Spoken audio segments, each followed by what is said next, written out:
गृहरे महिला मानकर शरीर असुस्थ रहे। महिला माने बहुत दंड पाती।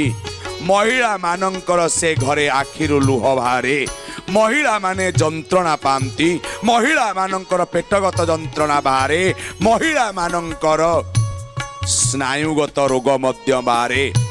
आउ महिला किए ना घरर लक्ष्मी, अर्थात से घर अलक्षमा ही जाए। से घरे ना धनर भाव रहे ना मनर भाव रहे। से घर अशांति रे गति करे।